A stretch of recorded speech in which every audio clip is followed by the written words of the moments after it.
types of debt instruments and criteria for selecting them. Organizations can raise finance through a range of debt instruments, each with different risk, maturity, and cost characteristics. Common instruments include bank loans, corporate bonds, debentures, syndicated loans, commercial paper, and lease financing. Short-term instruments such as commercial paper are typically used to finance working capital requirements, while long-term instruments such as bonds or term loans fund capital investment and strategic projects. Some instruments have fixed interest rates, providing cost certainty, while others have floating rates linked to benchmark rates.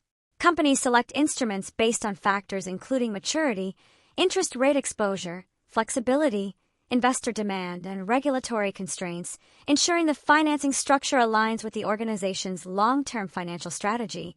The selection of debt instruments requires evaluation of several financial and strategic criteria.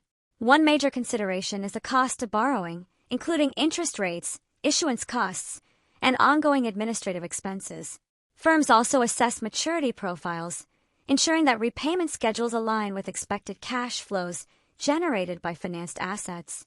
Flexibility is another key factor, as some instruments allow early repayment or refinancing, while others impose strict contractual terms.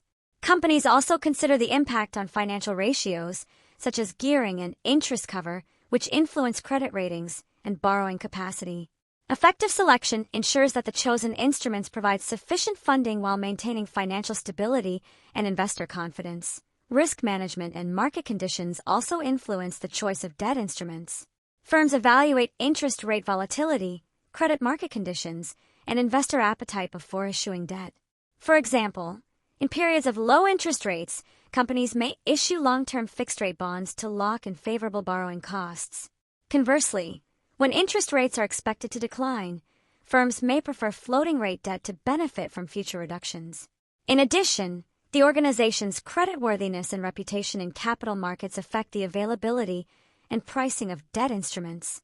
Financial managers must balance cost, flexibility, and risk exposure when designing an effective debt financing strategy.